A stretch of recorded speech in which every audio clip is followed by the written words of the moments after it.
the session on genetics.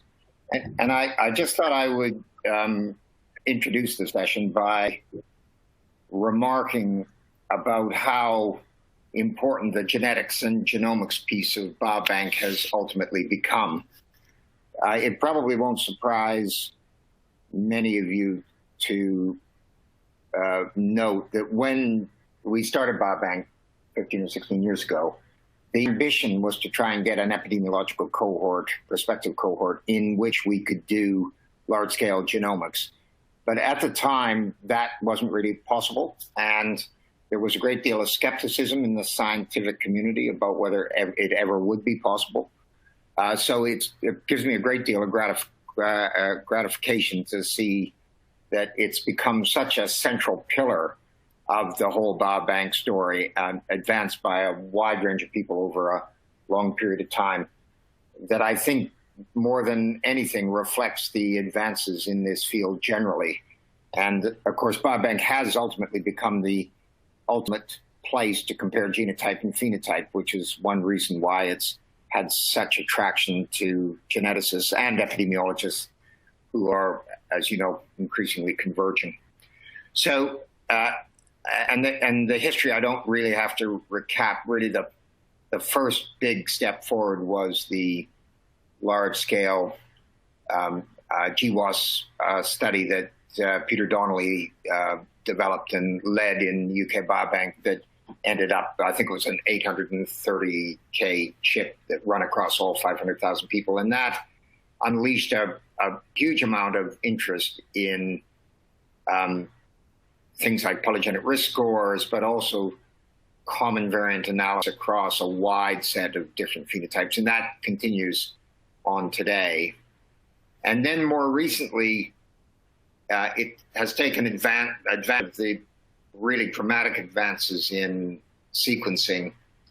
Initially, the exome sequencing project, where we've got a large number of pharmaceutical partners, led originally by Regeneron, which has been hugely productive to date. And that was a very exciting further step. And then finally, starting about a year ago, just less than a year ago, the whole genome sequencing project, which involved the UK government, Wellcome Trust, and 4 pharmaceutical partners. So everybody's weighed into this, and I think it's going to continue to deliver really powerful data sets that can be accessible to the whole community for a variety of studies looking at how genetics relates to these common disease entities that are been so well documented in Biobank.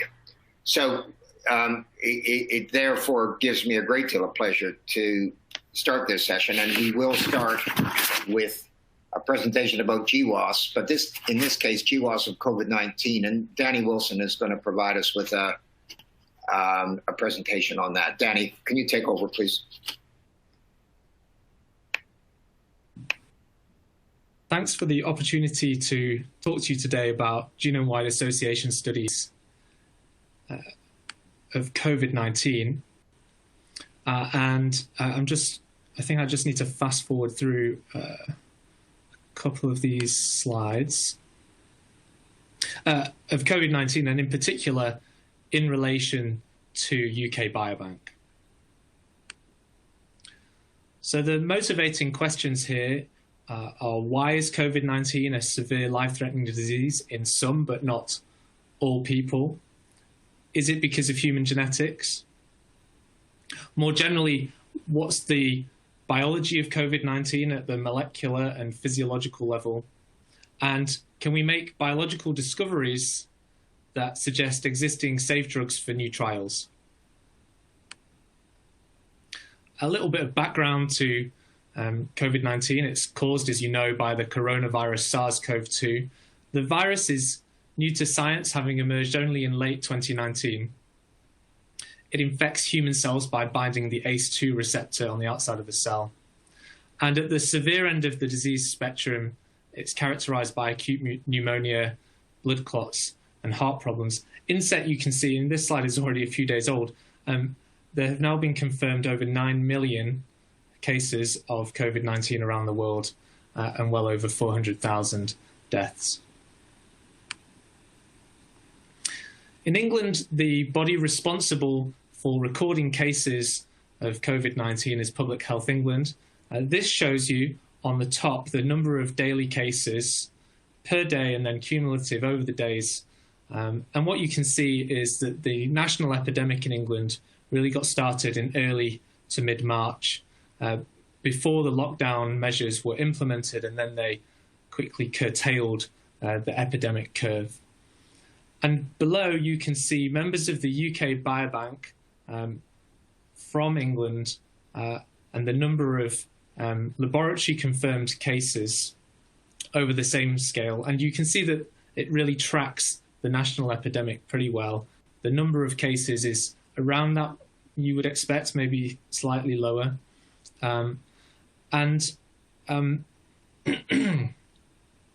In total, as of the end of the last month, there were 1,500 laboratory confirmed cases of SARS-CoV-2 infection amongst English UK Biobank participants. And I'm sorry to say that as of the end of April, there were 305 deaths with COVID-19.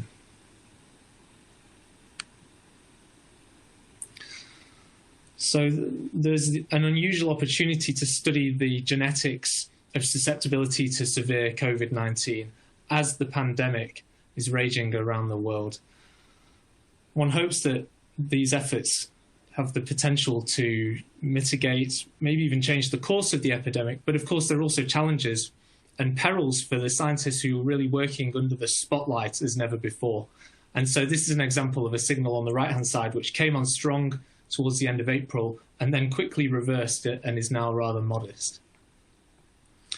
And I say this because really we have a challenge of statistical power. Even with 1,500 cases, that's relatively modest compared to the usual sorts of numbers of cases in human genome-wide association studies, where you might expect around 10,000 at the lower end. And so what this graph shows, not very clearly, is that at least initially we would expect to detect variants of larger effect if they exist, and also variants which are relatively common in the population. And this really is where the COVID-19 Host Genetics Initiative comes in. It's a collaboration between over 1,000 scientists around the world and 200 plus contributing studies. Broadly, two kinds of studies. There are the so-called retrospective studies, which include the large biobanks like UK Biobank, in which there are a large number of individuals who've already been studied in great detail, including they've been genotyped. And as data is linked from the likes of Public Health England, COVID-19 can be studied in those large biobanks. The second class of studies have been labeled prospective studies, and there the starting points are individuals who have severe COVID-19, and then there's an effort to study those individuals afresh and to genotype them prospectively. And you can imagine both the logistic and also the cost implications of those studies. But the opportunity is to really increase the number of cases to much more than the low thousands that we're currently looking at, because of course there's been many more cases of COVID-19 around the world. In order to bring together these disparate studies, there needs to be some harmonization of the analysis plan. And so here's a population pyramid which gives the general idea in simplified form of the 6 main analyses that have been agreed. So at the bottom you have the general population, then you have those individuals that have been laboratory tested, and here by laboratory tested I'm generally referring to the PCR-based tests for the virus nucleic acid. Those individuals that are confirmed to be infected, of those, the individuals who are hospitalized, and then at the top of the pyramid, the individuals of most concern, those with the most severe COVID-19. And on the right-hand side, you have analyses comparing each of those layers of cases to the general population. And then on the left-hand side, you have alternative analyses in which those layers of cases are compared either to other cases or other nested groups of individuals, such as all those individuals who were laboratory tested. Again, there has to be some harmonization of the analysis pipeline, and so the standardized agreed approach is to use SAGE for genome-wide association studies, which accounts for highly imbalanced case control ratios. It's a linear mixed model which accounts for population stratification. There's several groups contributing analyses of the UK Biobank to the COVID-19 Host Genetics Initiative. And in those, there have been agreed inclusion criteria. So with respect to the inclusion of Public Health England confirmed cases, those individuals who were recruited to an English recruitment centre, individuals that were not lost to follow-up at the start of 2020, and individuals that don't have very close relatives also in the study. And then there are a number of post-analysis filtering steps which take into account data quality and statistical power. On May the 15th, the Host Genetics Initiative released to the public its first meta-analysis of a number of different studies. You can see the two UK Biobank cohorts that were that contributed to this initial tranche of results, those of European ancestry and those of African ancestry. The UK Biobank, in this initial wave, contributed the most number of cases and controls, with other large biobanks contributing strongly, such as FinGen, Lifelines, and the Netherlands Twin study. So here are the results.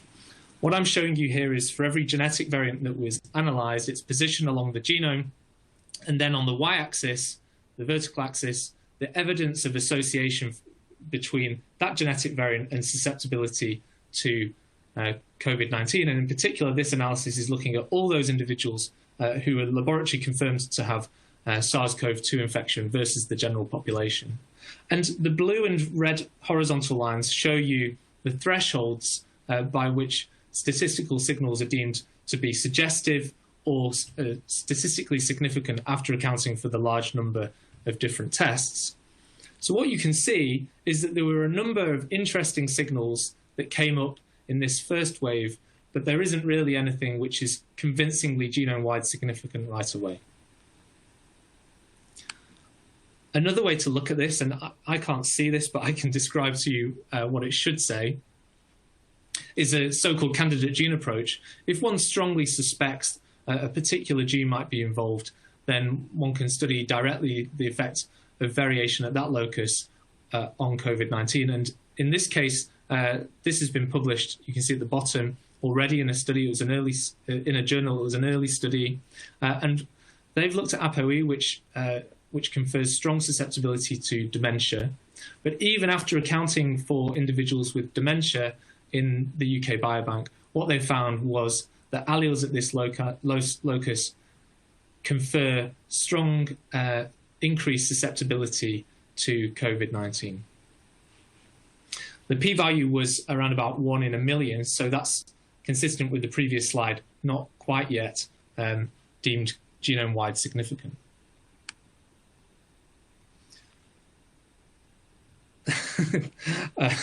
Okay, so this slide seems to have been rotated. This is the big news in these early days of genome-wide association studies in COVID-19 is this paper, which was published in the last few days in the New England Journal of Medicine, but has been on the medRxiv preprint server for a week or two more than that. And it's a study of 2,000 cases of respiratory failure due to COVID-19 in Italy and in Spain. And respiratory failure was defined as those individuals requiring oxygen supplementation or ventilation. And although you can't see this, I can tell you that there were two signals which were genome-wide significant, one on chromosome 9 in the ABO blood group locus, and one in a cluster of genes on chromosome 3. And what was particularly convincing about this new signal on chromosome 3 is that it was independently replicated, because although the signal in chromosome 3 is not genome-wide significant in the Host Genetics Initiative, it's sufficiently strong to be deemed formally replicating in an independent study. And of course, UK Biobank was one of the larger of the biobanks contributing to that initial wave. And I think that's really what's tipped this into being very strong evidence for a host genetic contribution to COVID-19 susceptibility. Here I'm zooming in on the ABO blood group locus, which is the first of those two signals that I mentioned to you. And so what you can see is there's really only one gene involved in this signal, and that's the ABO blood group gene itself.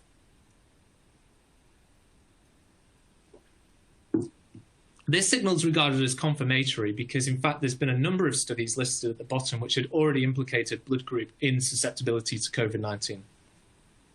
A study in China very early on, one in New York State, and also a study which compared the frequencies of different blood groups in Chinese cases to controls comprising individuals of Chinese ancestry in the UK Biobank. And so in this Italian-Spanish cohort, what they found was that individuals with blood group A had 1.5 times higher odds of severe COVID-19, and individuals with group O blood had 1.5 times lower odds. The blood group locus encodes a glycoprotein modifying enzyme which has very far-reaching effects. Just to give you one example, plasma levels of the von Willebrand clotting factor are lowest in group O. And that might be relevant because of the unusual thrombosis traits seen in COVID disease. Another early preprint which has appeared in the last couple of weeks is starting to dig down into these results and ask what possible effect could the risk variant have. And so in this particular study, whose citation I have lost, but it's Katz et al. On medRxiv, they've asked whether the risk variant affects protein expression, and indeed it does. And they've pulled out, in particular, a gene called DC sign. This is a cell surface expressed protein which is found on dendritic cells, part of the immune system. It's known that DC sign promotes cell entry by SARS-CoV-1. And interestingly, its expression also increases with age. But it's not just this gene. The risk variant at the ABO blood group locus is involved or associated with differential expression of a large number of genes, including those involved in inflammation and cell adhesion genes. So on to the truly new signal on chromosome 3.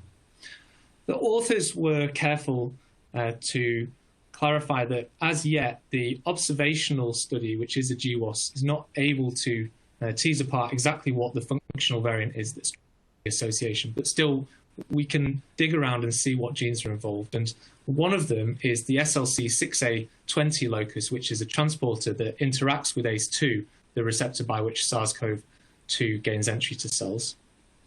CCR9 and CXCR6 are chemokine receptors that are also in this region of association, and they have functions in T-cell mediated immunity in the gut and the lung, both of which the virus is known to infect.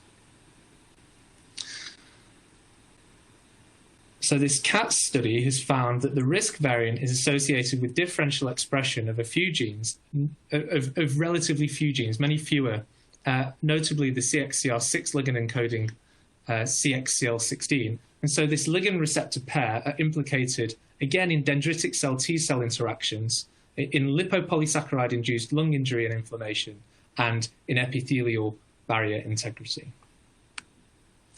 So questions and prospects. Well, substantial increases are expected in sample size and thus statistical power through prospective genotyping studies in the COVID-19 Human Genetics Initiative. New results have been uploaded in the last week, and yesterday a new meta-analysis was performed, the results of which may be published in the next few days, so keep your eyes peeled because there may well be new results to be found there, UK Biobank being one of the contributory studies. Improved analyses are anticipated through refinement of case definitions in UK Biobank through the imminent incorporation of hospital and then primary care records further down the line. Open questions, perhaps most topical. Do genetics contribute to interracial differences in infection and mortality? There's no clear answer to that yet. What role, if any, does the HLA system and adaptive immune system play? It hasn't so far come up, but it may do. Wide open, what are the molecular mechanisms that underlie newly discovered genetic risk factors in these early GWAS? And ultimately, can these insights be exploited to improve treatment? So thanks for listening. Thanks very much, Danny. That's terrific, actually. I think we're I think we're going to carry on and just we'll come to questions as part of the panel session at the end, but I'm sure there'll be lots of questions about that presentation. So can I call on Gonzalo Abacakis to take us through some of the very exciting work that's been going on with the exome sequencing projects. Gonzalo. All right, delighted to be here and a pleasure to give everybody an update on the exome sequencing of all UKB participants. Actually, just to start, I wanted to take just a couple of minutes to just emphasize, as you heard in the previous presentation, how UKB has been a terrific resource to do research around genetics of COVID, and just to share a little bit of our thoughts and reinforce that message. At Regeneron, obviously, as in many other places, we're very keen to help find treatments and medicines that will help deal with the pandemic. Right now, we're doing this in a couple of different ways. One of the strategies we're using is investigating whether some of our previous drugs that can modulate the immune system might be helpful to prevent progression of disease in severely ill people. And so, so we've been doing a trial with an anti-IL-6 that's been going on for a few months. But we've also been trying to build on experience that we've used to tackle other smaller pandemics like MERS and Ebola to see if we could develop some antibodies specific to SARS-CoV-2. And so this process started back in January. We identified candidate antibodies, both from engineered mice and from plasma from human COVID-19 survivors, selected a set of top candidates based on potency and binding ability in April, and began human testing earlier in, and you can actually read details of both why we think the antibody approach with a cocktail of multi-antibodies is so important, and how these candidates were selected in a couple of papers published in Science last week. So we think both of these approaches are promising. We really feel like more data would help us make better decisions. It would help make better decisions about what medicines to prioritize for trials. And it would help us make better decisions about what new medicines to try and develop. And so it's really important to have access to data on probably many thousands of cases together with health outcomes and genetics. And so UKB has been really fantastic for this purpose, and you just heard a really nice presentation on that.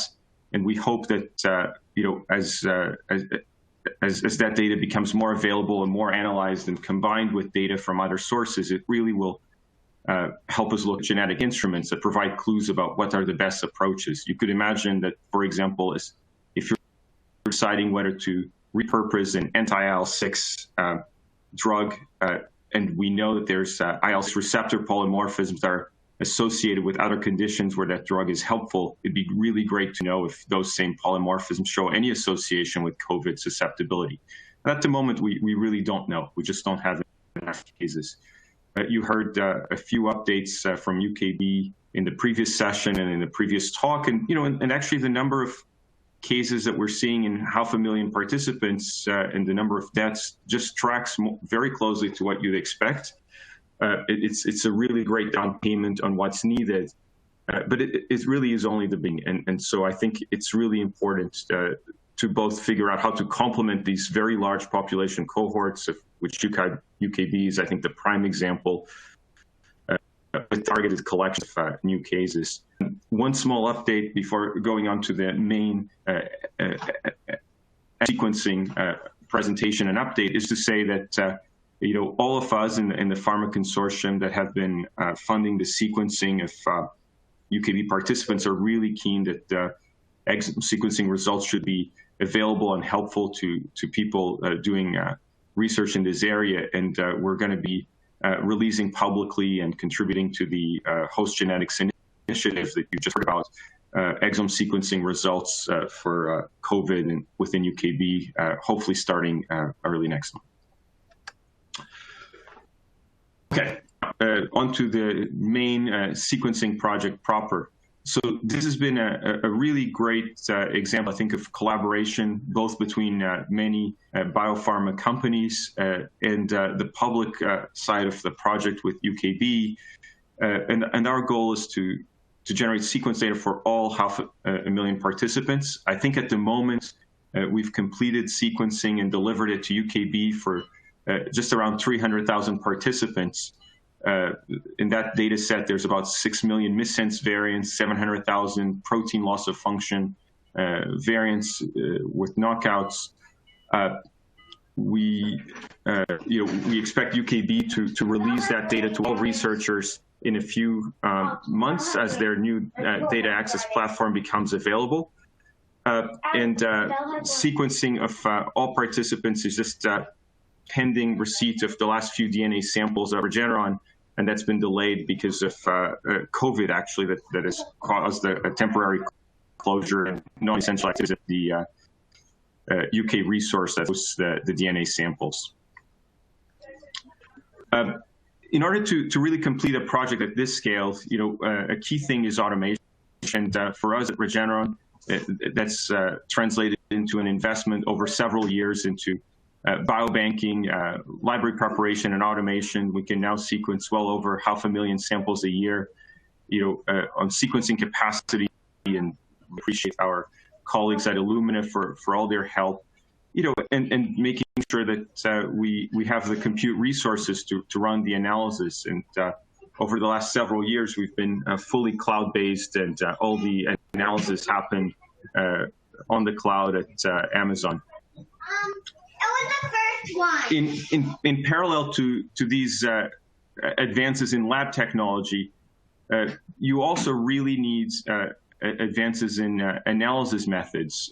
And so, one challenge in analyzing a resource of the scale of UKB is really modeling all the relatedness between individuals, the fine population structure. The current standard is to use mixed model approaches, and the current state-of-the-art approaches for doing this are embodied in tools like SAGE and BOLT.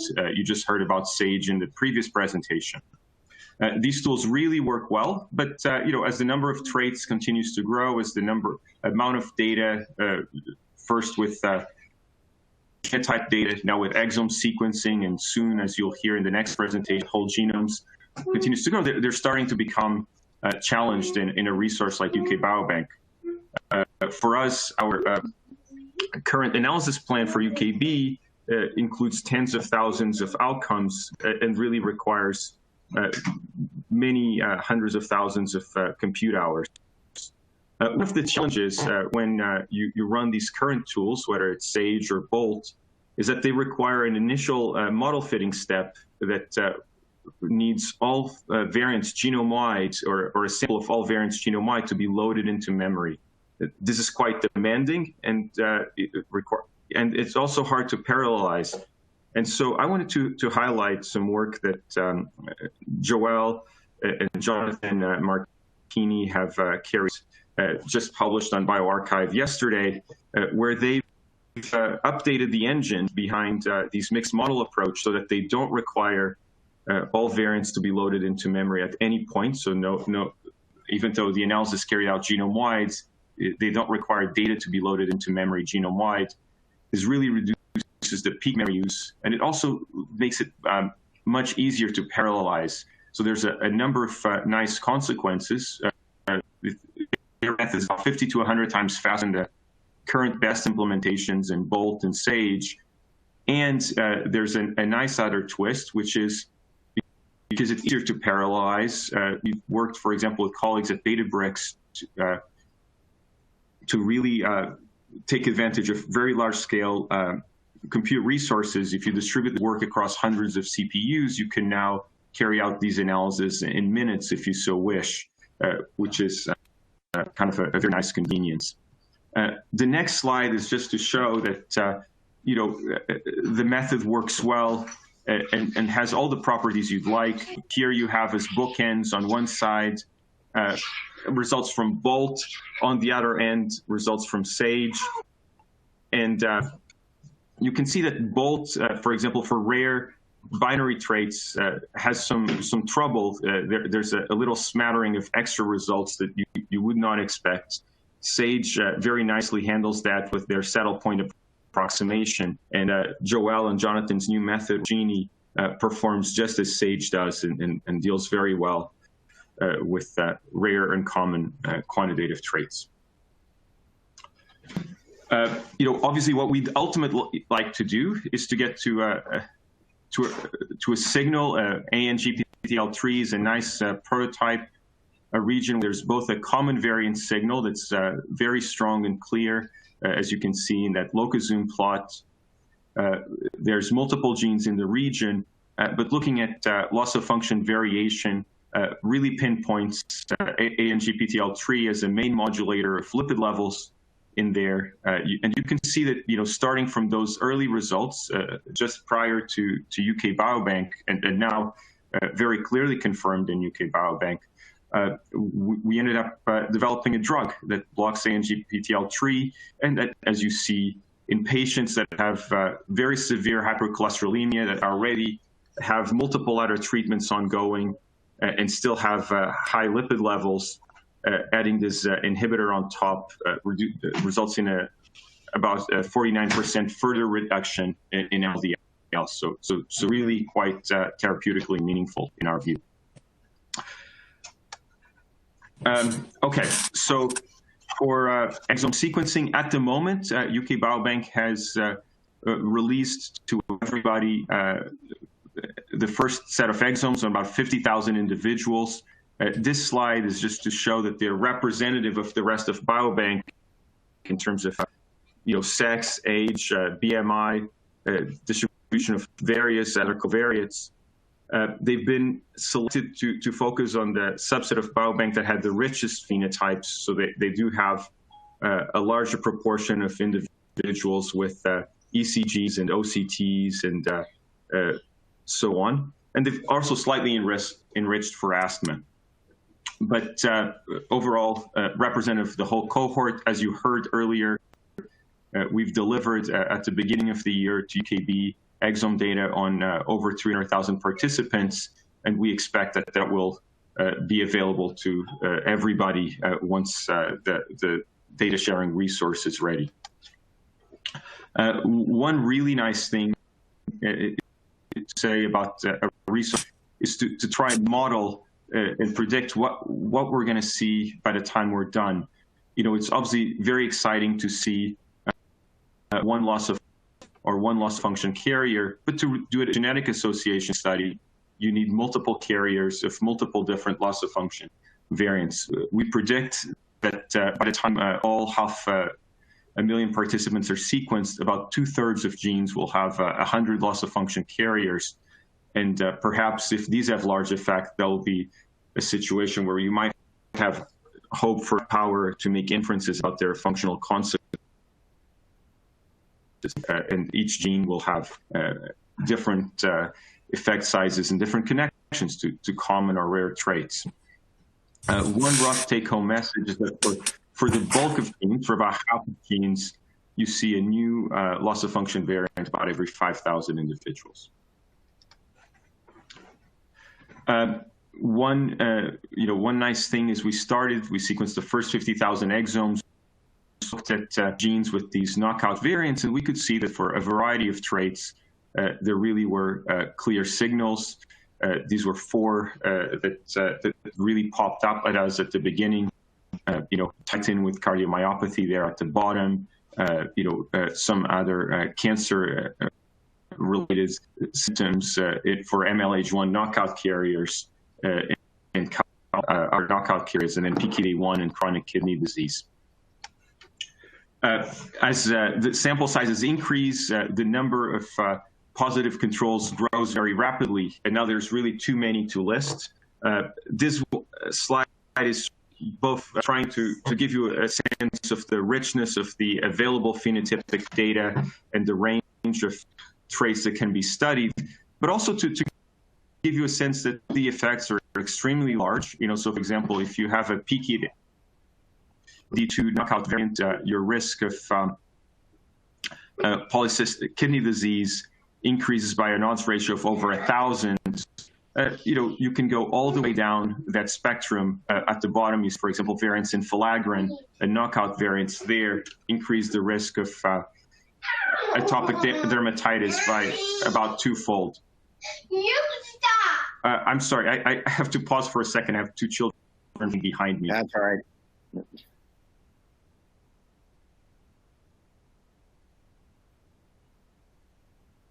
All right, sorry. That's right. Okay. Okay, and I swear we did not coordinate, but my next slide mentions ApoE. As you heard in the previous talk, it's obviously a very interesting locus, and the locus where the risk of data in Biobank really illustrates the possibilities. When we look at ApoE variant carriers, we see clear associations with a range of signals detected from the brain imaging and the functional MRI analysis, not just changes in different brain volumes and in microstructures, but also in some of the activation signals. It's really quite interesting that these signals show up in individuals who are mostly too young to show any symptoms for Alzheimer's, and that precede those by a long time. But the next slide really illustrates the value of the rich data in UKB, in our view. And this is a selection of different association signals for ApoE variants. And you can see at the top, you start with the lipid signals, ApoB, CRP, LDL. But then you start seeing things like, a parent has Alzheimer's. And this is really a testament to the richness of the data. You'll see that a participant themselves having Alzheimer's shows up only a bit further down. And in a great part, that's because most participants are too young to have developed Alzheimer's themselves. You then see, for example, use of cholesterol medications. But I wanted to point out to you just a little bit, third row from the bottom, time to complete touchscreen questionnaire. It turns out that UKB was so meticulous that they noted this variable for each participant, and that if you have an ApoE variant that contributes dementia, one of the signs that we see in UKB is that you take a little longer to complete your touchscreen self-assessment questionnaire.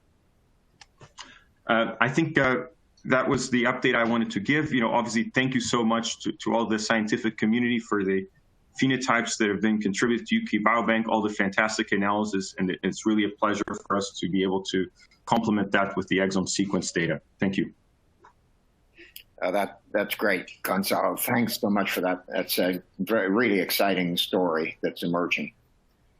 We can move straight on, actually, and talk about the whole genome data that's emerging also from Biobank. We've got Matt Luce with us today. Matt, do you want to take this on? Thank you. Yes, it's a pleasure to be here and to talk to you all today. I hope everything's working correctly. So, yes, I'm talking to you today about the difference between long and short read sequencing and some of the work that Biobank has been doing in this area. So for long read sequencing, what do I mean? Well, you'll be aware probably that most of the sequencing that's been done in Biobank is short read material. Oh, we seem to be jumping here. Short read material. So that's reads of 150 bases. And I've got a photograph of myself on the screen here, which is somewhat unflattering, but I've divided it in one case on the right-hand side into squares of 150 bases, and on the left-hand side into squares representing 20,000 bases. And what you can see, obviously, is that the squares are easier. The jigsaw puzzle is easier to put together on the left than the right. And the challenge with long versus short reads is really that long reads give you more information, but can be perhaps a little bit noisier. They're not quite as accurate as the short reads. The challenge with short reads is that where they come from regions of the genome that are all identical to one another, they can be very difficult to assign and put together. And so you have this tension. And over the years, it's been recognized that this does make a difference. And there was a fantastic paper published last year by Mark Ebert and colleagues, which carried out this analysis of the difference in long and short read sequencing across different technologies. And they showed here 3 example genes where with short reads you miss crucial elements of those genes. You don't capture the information, but you can capture it with various different long read technologies. And in fact, in that paper, they argue there's nearly 6,000 regions of genes in the human genome that can't be seen as easily with short read technology. So why does this matter to UK Biobank? Well, when this whole project started, of course, there was no such thing as long-read sequencing. And so is it possible to use long-read sequencing to capture some of this information? So I was involved with this because I co-led the first project to sequence a human genome with a particular long-read sequencer, which was the Oxford Nanopore MinION. For those of you who may or may not be familiar with this device, it's about the size of a mobile phone. You can put it in your pocket, you can take it anywhere you go, and you can sequence anything anywhere. And we were able to sequence a human genome. Now, actually, we didn't use one of these devices at the time. We used 5 different devices in 5 different labs around the world, all sequencing the same thing. And one of the really neat things about this project, I'm just going to jump ahead here. One of the neat things about this project was that we were able to generate some truly long reads. So this slide is showing a distribution of read lengths. I've lost it. A distribution of read lengths here for various different samples that we generated in this time. And the crucial thing is that we were able to generate reads of 100 kb in length, a single molecule sequenced from end to end with 100,000 bases in it. And in fact, some of those molecules got to be very long, almost 1 megabase in length. And people have gone on to use this and to use this approach to sequence more and more. And just as an aside, the longest read ever sequenced end-to-end to date is 2.4 megabases in length. That's 2,400,000 bases of sequence information. And on this slide, I'm showing in cartoon form 4 of those reads mapped onto individual human chromosomes. You can start to see sequence data at the length of human chromosome level. So we can start to really see some important and useful information. What do these long reads allow you to do? Well, I'm showing here 2 human genome assemblies. Left, we have the original human genome assembly, as was seen in 2001 when the human genome was completed, quote unquote. And the white areas here are actual gaps where the assembly is incomplete. And where it changes from grey to black, they're breaks in the individual assembled sequences of that genome. Now, that represents the work of hundreds and thousands of people, billions of dollars of investment. On the right-hand side, I'm showing the assembly we generated from our data from our pocket portable sequencer. And you can see that the contiguity of that genome, the assembly, is far better. Long reads make the assembly process far easier. And so that genome that we generated in 5 labs and analyzed in total in 8 was, at the time it was produced, the most contiguous. The most well-assembled genome ever. So these methods have been developed and are available. What sort of things can you see with these? Well, we've already heard today about the potential importance of the MHC, the region encoding our acquired immune system.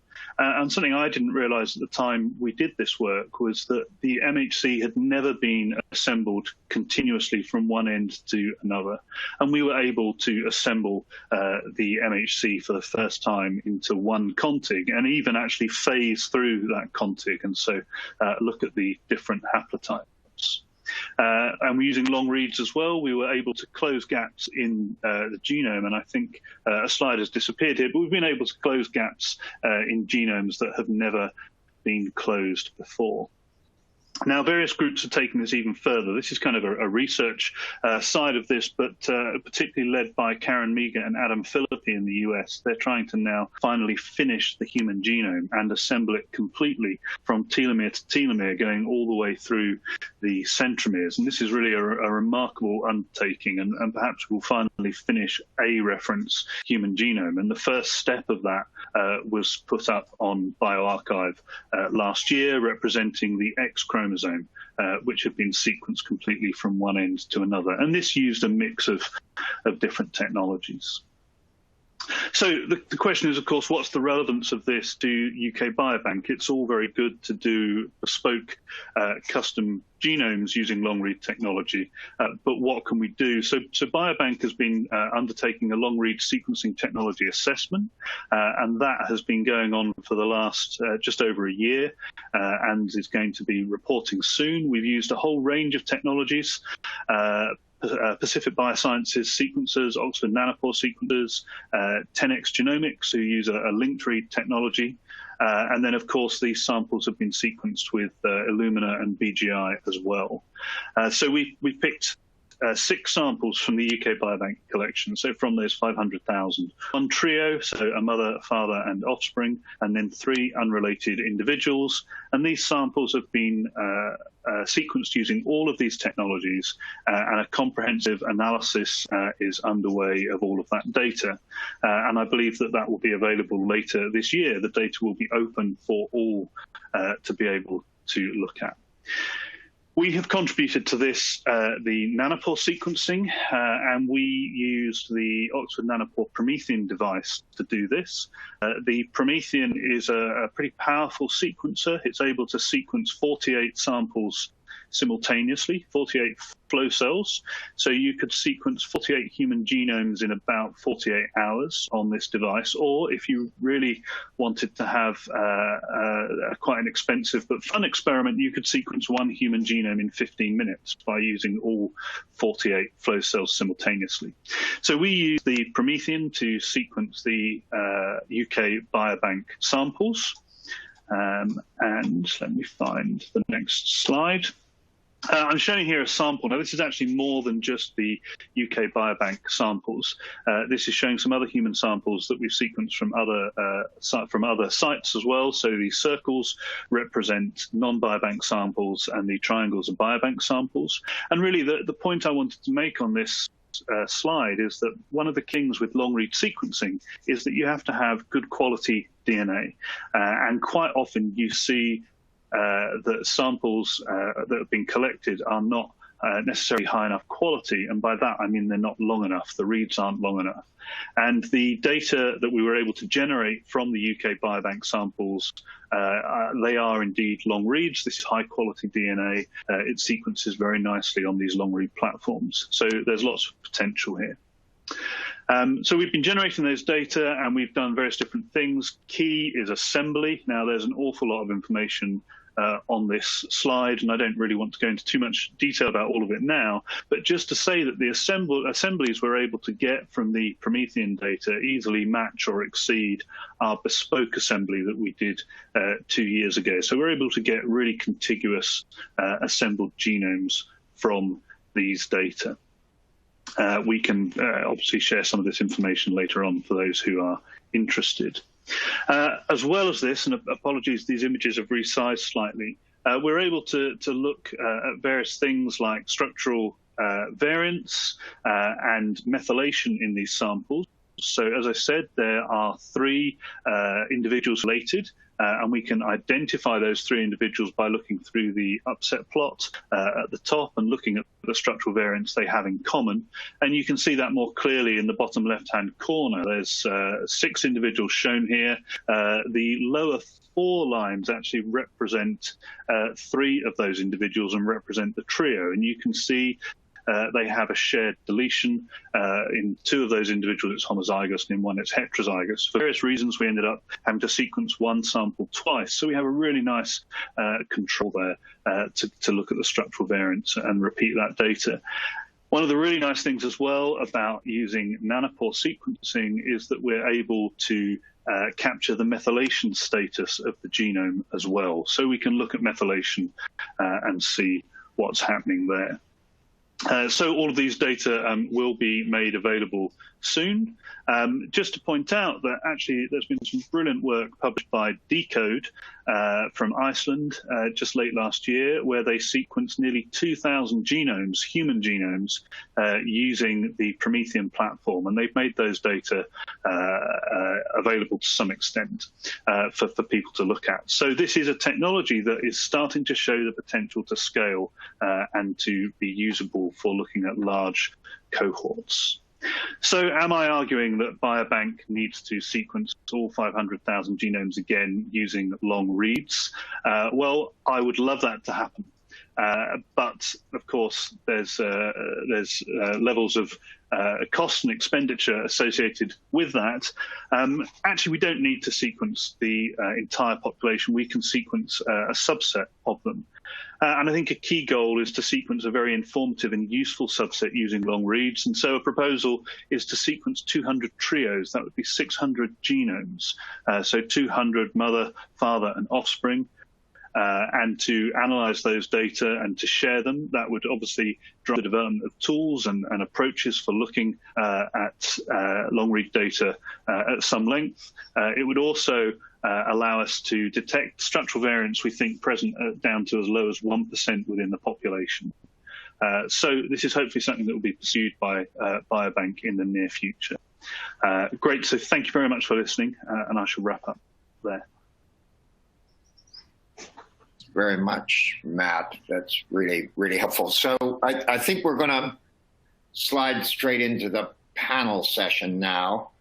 And I've got a number of questions that the audience has asked. But before we do that, can I just make an announcement about the Early Career Researcher of the Year competition? And I've got two announcements to make.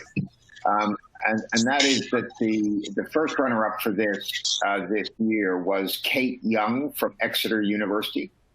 And Kate presented in the first break, so hopefully some of you heard her.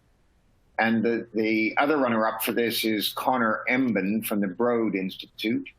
And he will present after this panel session, so don't miss that. And Rory Collins is going to announce the winner at the end, and they will then present at the end of the next session. So congratulations both to Kate and to Connor. Now we could now press on with the Q&A. And can I start, first of all, with a question for Danny. This story that you had about von Willebrand factor and the O blood group turns out to be pretty topical in light of the impact of dexamethasone on severe mortality in COVID, because it would appear that the mineralocorticoid axis may well be the mechanism by which dexamethasone operates, and the impact of that on the feeble Palade bodies, which is where von Willebrand factor is stored, and their release is one of the suggestions of the pathophysiology of that disease. Had you thought about that as the link between levels of von Willebrand factor and the mechanism through the mineralocorticoid receptor? Thanks for the question. That's a very technical question, and I suspect you would probably be better placed than me to answer it. Sorry, that was a flyer. That was just to keep all you guys on your toes. Anyway, I think that's an extraordinary observation you've made, and it's probably linked, actually. And it may well be that excess discharge of von Willebrand's factor may well be accounting for thrombotic complications. But it's interesting that you've come up, without knowing the plot, you've come up with a pretty interesting genetic signal that might actually tell us that that's going on. So well done for that. I should say that it's not me personally that's responsible for that particular discovery. There were a number of papers that have implicated ABO, and the Italian-Spanish cohort is an independent study. Yeah, right, exactly. So I think there's an interesting philosophical question about whether it's worthwhile looking for genetic markers as to whether you get infected or not, as opposed to genetic markers that affect disease progression and disease severity. I mean, there are in HIV.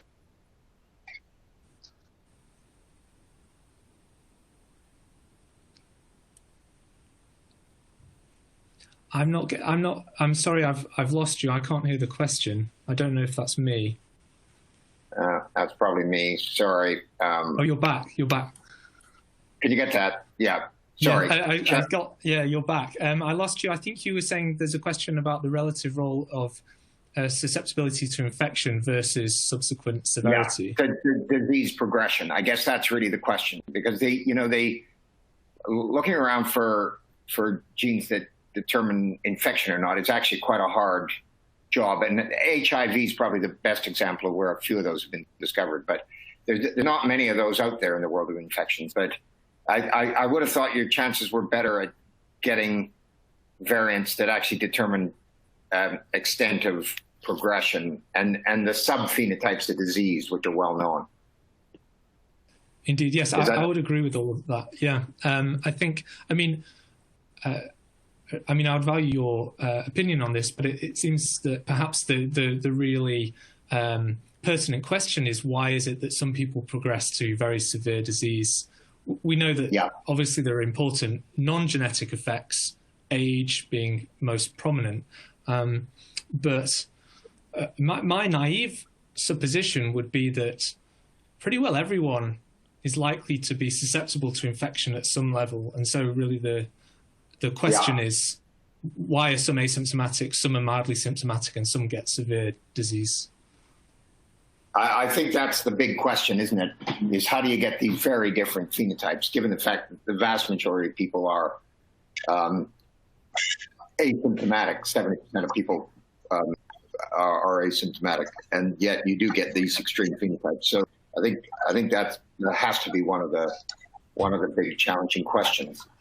Can I also ask, Danny, while I've got you, about the ApoE4 finding? A question came in from the audience asking whether you think the prevalence of dementia, which actually Gonzalo has really emphasized in his talk as well, the well-known association of ApoE4 and dementia, whether it's the fact that people with dementia are more likely to get disease in the elderly age group, because of course a lot of them care homes, they require quite a lot of hands-on management. Do you think that's the linkage to their higher susceptibility, or do you think it's something more biologically fundamental? I think that's a great question, and I'm glad that Hilary Martin asked it. It could be, yes. So that was an analysis of all individuals that had a laboratory-confirmed SARS-CoV-2 infection versus the general population. So I agree that it could be explained by differential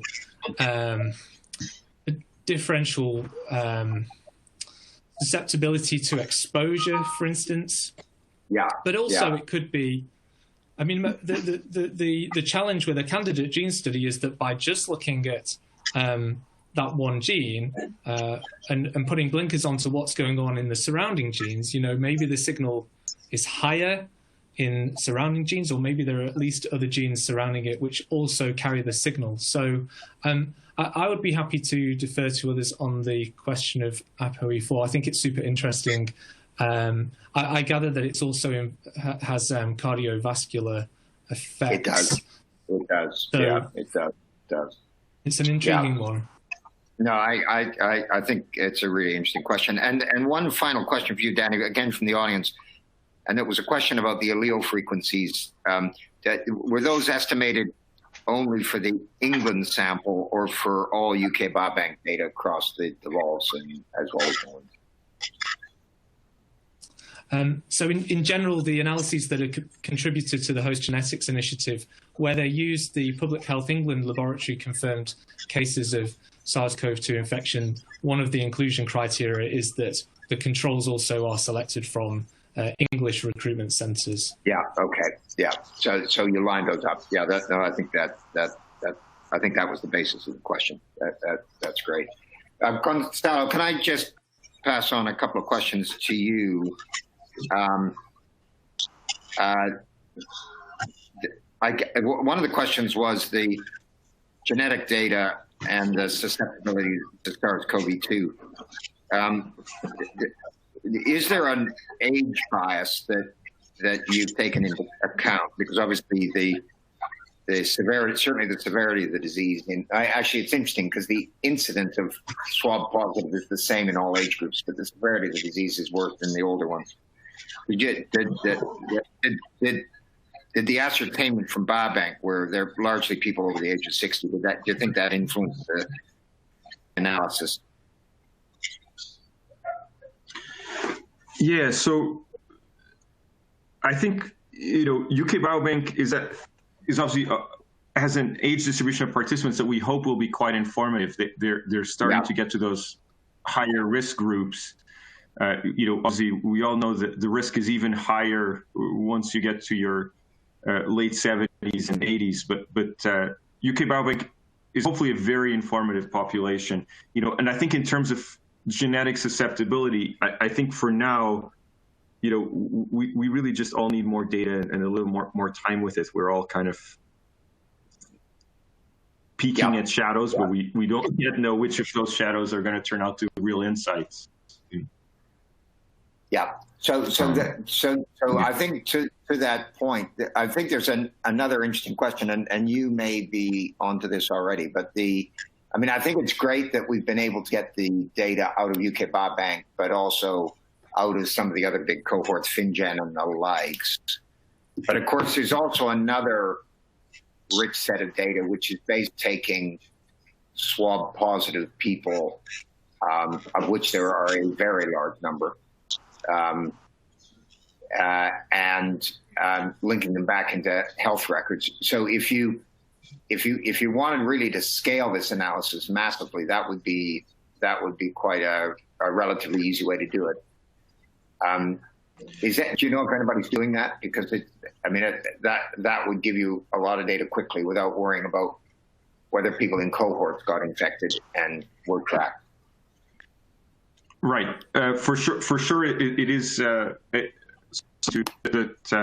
I think we and others are exploring. And the big unknown there is, as Danny and you alluded to just before, is understanding what is the relative informativeness of, for example, a patient that just tested positive but was only very mildly symptomatic, for example, versus one that ended up in hospital or one that ended up in critical care. And obviously we can all have hunches. We can say, maybe for susceptibility, they'll all be equally informative, or we can say, as in many other genetic diseases, the more severe the phenotype, the stronger the genetic effects you'll see, and the truth will probably be somewhere in between.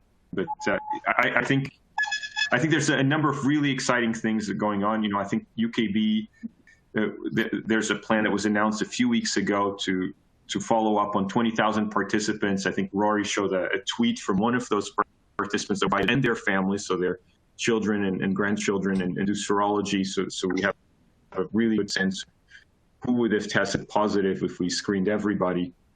I think we're trying a few different approaches to see how to get enough data. And at the moment, I would be making a guess about how it's going to turn out. So.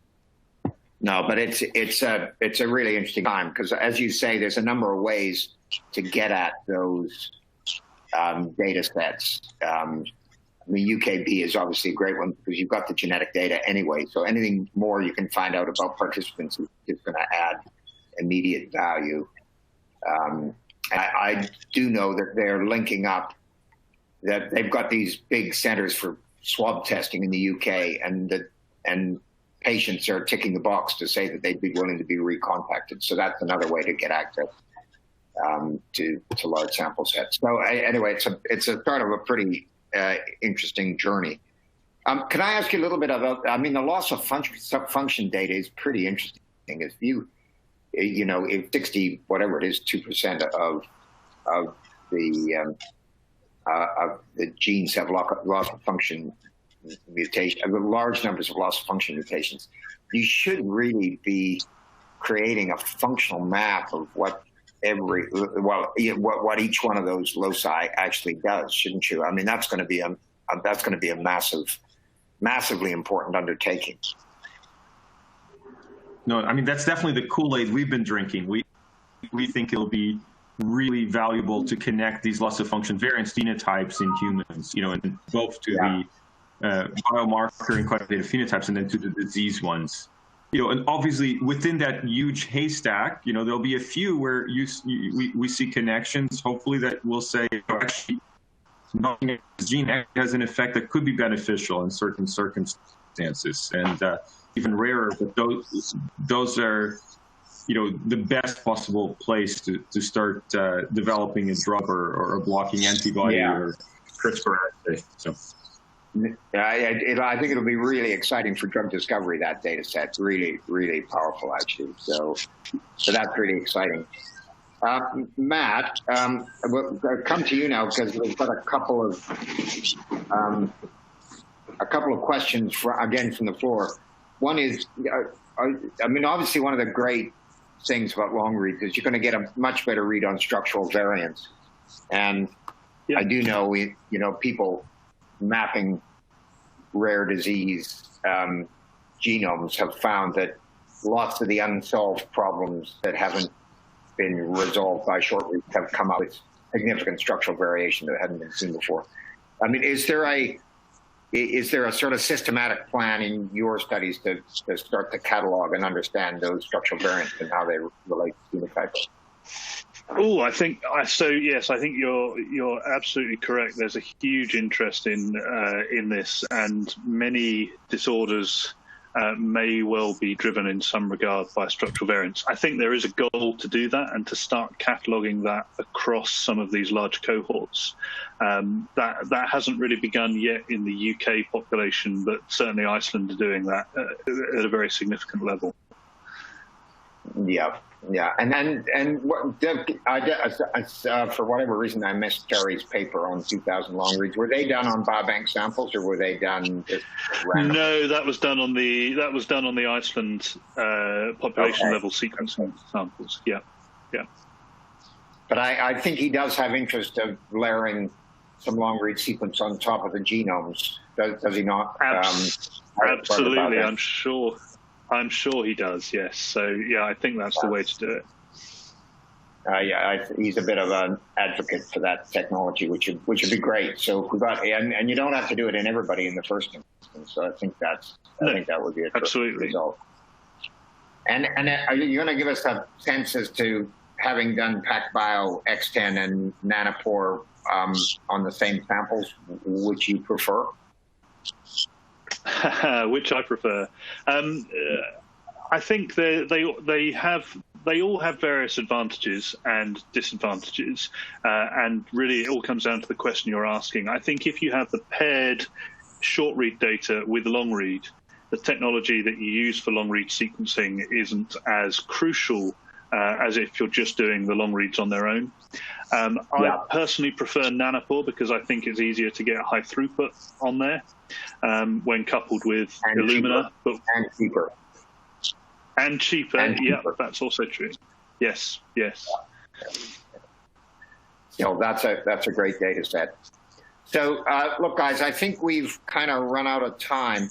Can I just, on behalf of the audience, thank the three of you very much. That's been a really intriguing session and shows how quickly this whole field is moving and how it's been hugely facilitated by the Biobank resource. So thanks to all of you very much, and thanks to the audience for your questions. Thank you.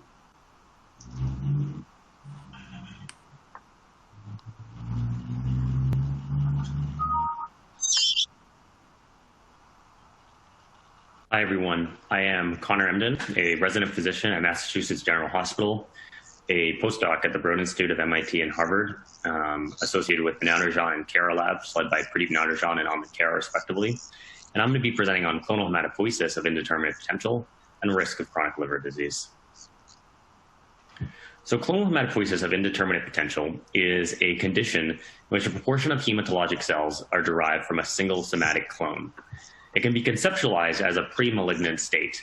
Individuals with CHIP do not have any abnormalities in their blood counts, and they do not have clinical evidence of malignancy or dysplasia, but they do have a proportion of their hematologic cells descended from a single clone.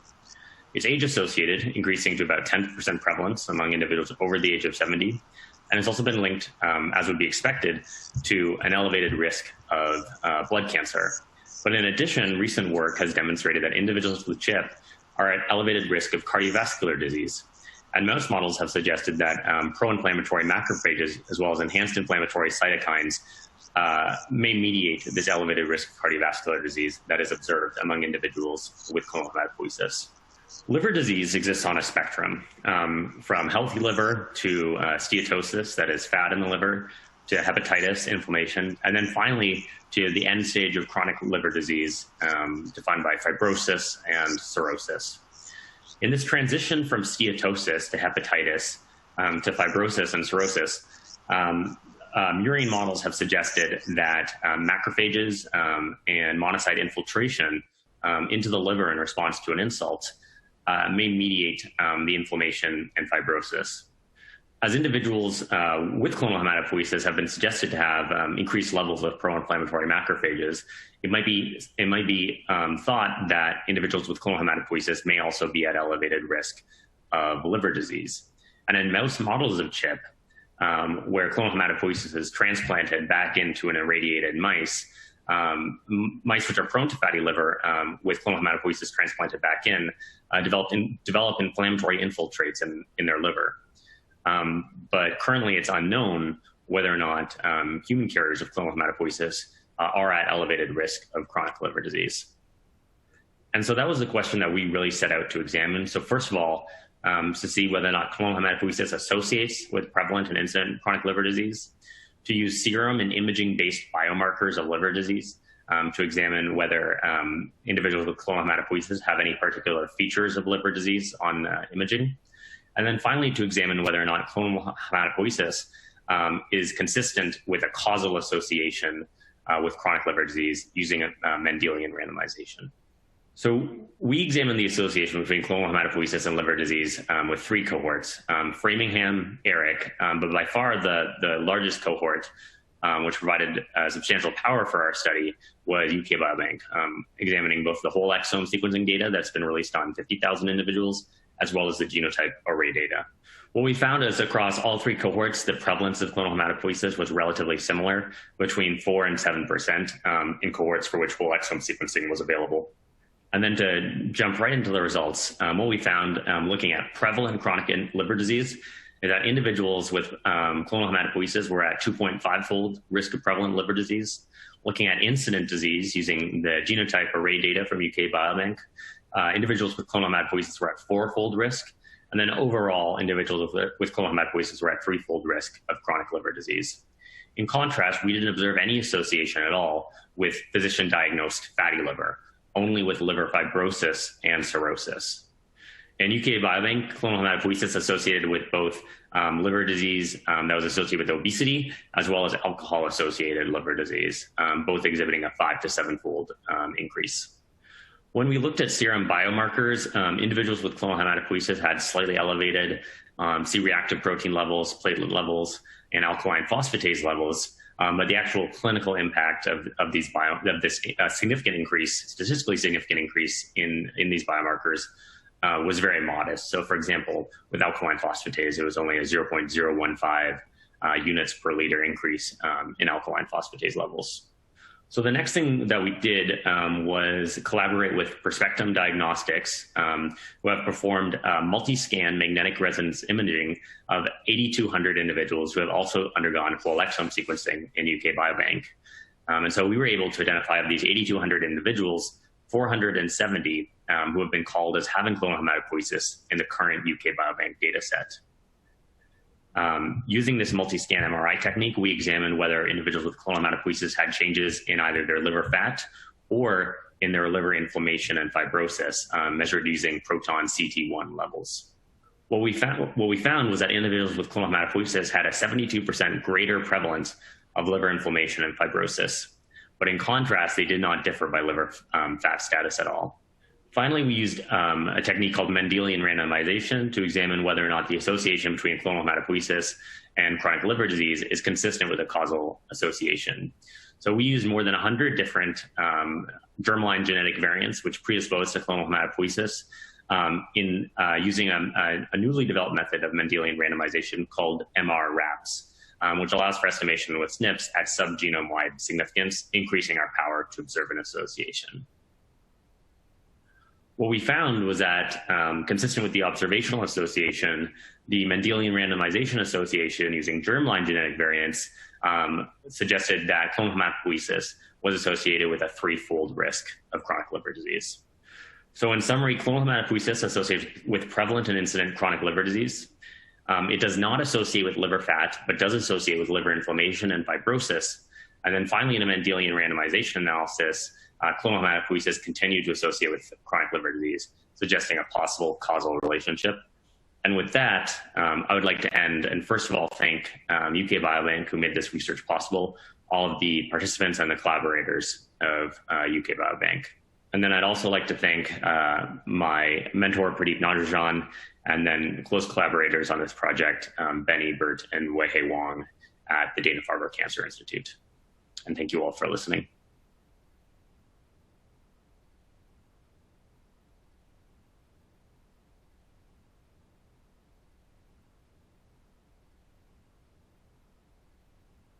Small committee, there are 3 members and another 3 or 4 people who attend the meetings who are part of the Biobank team.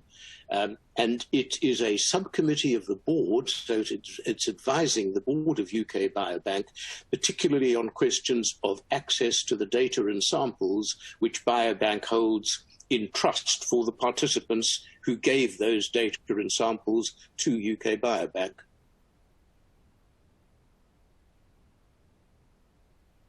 So that phrase comes from the consent form, which was signed by the people who agreed to participate in UK Biobank. And we are the guardians of the data and samples they have given to the resource. It's simple in one way because it means what it says on the tin, and it doesn't have any deep, devious meanings. It's difficult in the sense that they're not very precise terms.